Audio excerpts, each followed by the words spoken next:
Without a doubt, World War II is the single most important event that changed history in Sunnyvale, in the San Francisco Bay Area, and really all of California.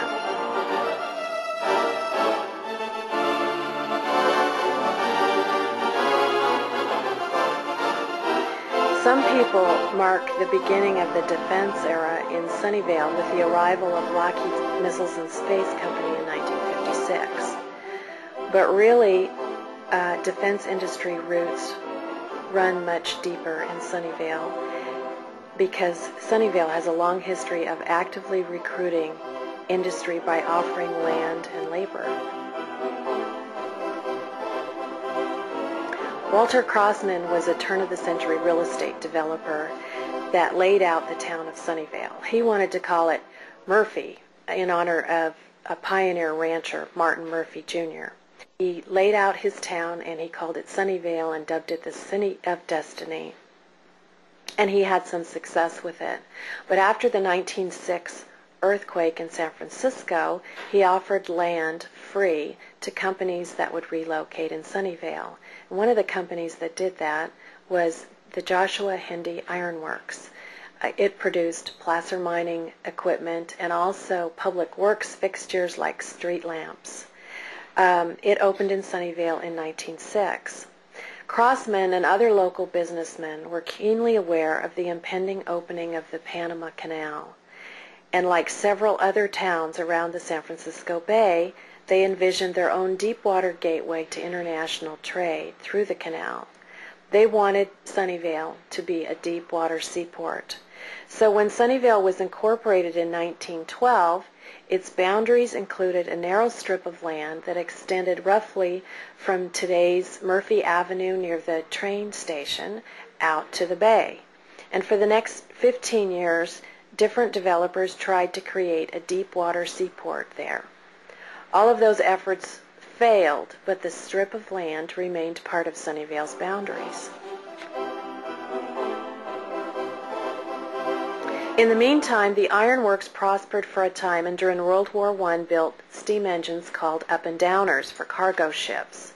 But throughout the 1920s and the Depression, Hendy could not keep a full-time workforce and operated only on demand. And when a new contract would come in, the whistle would blast at the plant, calling workers from surrounding orchards. When World War II began, some big government suppliers, fronted by men like Henry Kaiser and W.A. Dad Bechtel, discovered the idle ironworks. They purchased it, and during their ownership, Hendy put out a record 754 giant Liberty ship engines. Its workforce jumped to about 7,500 men and women. When the war was over, those thousands of workers were let go. But Westinghouse Corporation came and purchased Hendy, giving the defense industry a firm foothold in Sunnyvale. Besides these factors, Sunnyvale sat there with the U.S. Navy and NASA Ames at its back door. Moffett Field had been commissioned Naval Air Station Sunnyvale in 1933 as home to the West Coast Air Fleet of dirigibles. Within 2 years, both dirigibles assigned to Moffett had crashed, and the Navy relinquished the base to the Army Air Corps. NASA was established to carry out aeronautical research during the time that the Army had jurisdiction at Moffett. With the start of World War II, the Navy reclaimed the base, and NASA continued its aeronautical research. The natural byproduct of the military operations at Moffett and NASA were defense-related businesses that grew up around the base. So available land, the U.S. military, the space agency, along with Westinghouse, all combined to make Sunnyvale attractive to the emerging defense industry, or what Dwight Eisenhower termed the military-industrial complex. So when Southern California defense contractor Lockheed was looking for a location in the early 1950s, it chose Sunnyvale, and it built its permanent quarters in 1956 near Moffett Field, just outside the town borders. In the 1950s, California state law required that land could be annexed to a city or town only if it was contiguous or touching the town boundaries.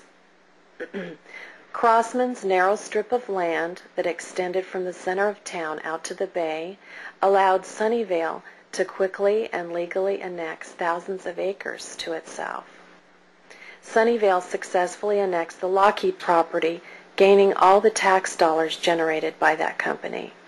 Neighboring Mountain View sued Sunnyvale, attempting to annex the property for itself because it had been served by the Mountain View School District. The judge ruled in favor of Sunnyvale because its boundaries set very early in the century, and therefore he rejected Mountain View's claim. In 1960, in addition to Moffett Field, NASA and its suppliers and support industries, Sunnyvale Air Force Station, later renamed Onizuka Air Force Base, was established adjacent to Moffett Field as a top-secret facility and remains there today, and it's most commonly known as the Blue Cube. Considering the amount of military and defense work going on in Sunnyvale during the Cold War and the Vietnam War eras, Lockheed manufactured the Polaris and Poseidon missiles and a variety of rockets. Westinghouse supplied the launch tubes for Trident submarines. There was almost no vocal war protests.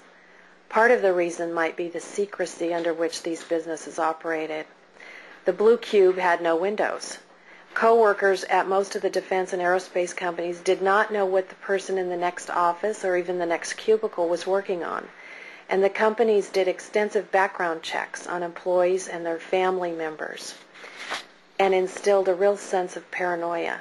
To this day, many former employees of these defense contractors hesitate to talk about projects that they worked on as many as 30 or 40 years ago. Military spending was drastically cut by the federal government in the middle 1980s.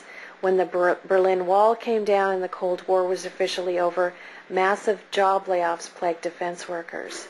The Navy withdrew from Moffett Field in the 1990s, and although it is occupied by NASA, the precise fate of the base remains in question. Many defense workers chose to look for jobs at nearby high-tech companies of the Silicon Valley.